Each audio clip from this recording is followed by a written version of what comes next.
This is the #1 way to buy real estate in 2024. While people are buying investment properties for 20% down at 8% interest rates, I bought this property for less than 10% down at a 3.5% interest rate. And guess what? You can too. Let me show you how.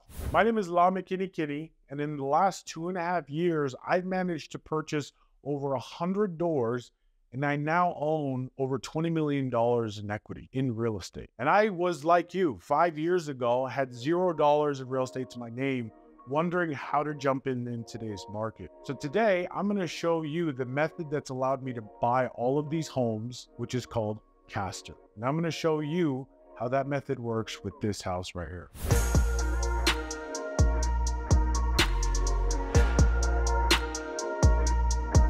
So the way that I found this deal is I actually found it through a friend of mine that I actually used to work with years ago. And she had it on the MLS trying to sell it because of where interest rates were. There really wasn't many options. And so I actually reached out to her and I said, hey, would you consider selling this property on terms with me, right? Directly, seller to buyer.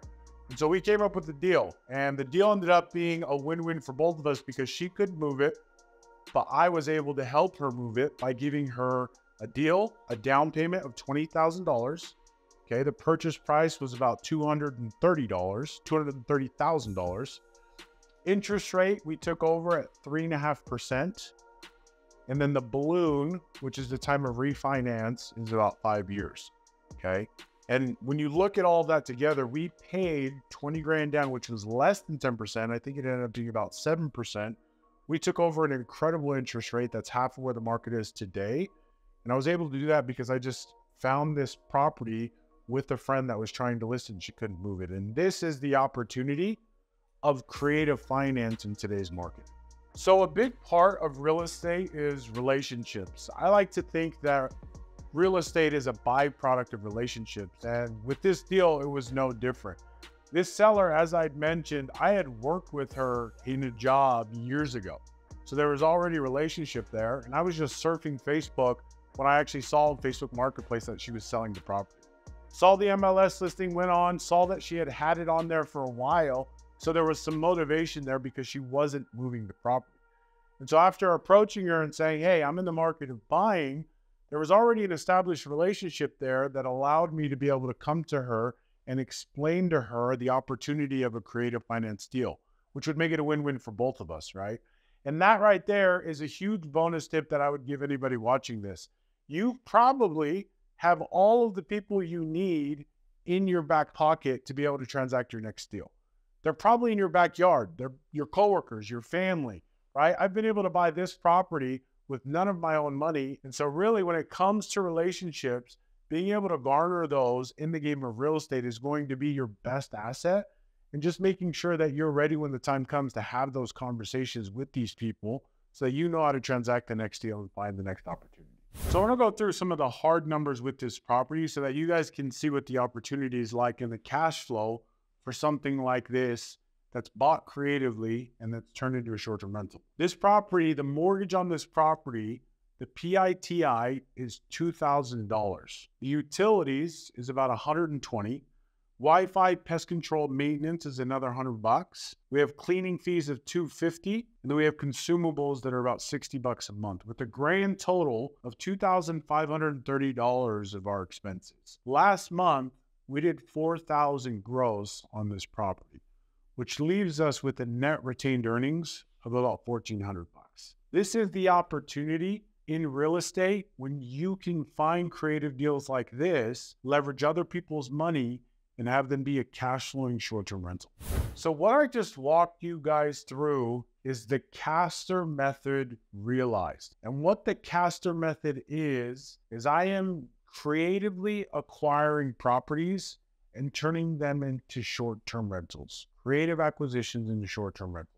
And there's a huge amount of benefits that come with this acquisition strategy that I just want to go over today. The first one is it is a lot easier to close a creative acquisition deal than it is these traditional loans, okay? Because I had mentioned I had a relationship, I was able to transact on this deal from beginning to end in less than a month. When you're buying traditionally, you have to go through credit checks. You have to go through seasoned money. You have to go through taxes. None of that exists in the game of creative acquisitions. The other benefit of it is I'm getting deals on terms that are significantly better than what you can do in the market today traditionally. Like I mentioned, if I were to buy this house in today's market, I'd be putting 20% down for an investment property. I'd be subject to 7 to 8% interest rates. And we haven't even started talking about what it takes to buy the furniture. Whereas in creative acquisitions in the short-term rental space, in the Castor method, I was able to buy this, have it rent ready for a short-term rental with a 3.5% interest rate, all for less than 15% down all in. And that is the beauty of the Castor method. That is the acquisition strategy in today's market. That is the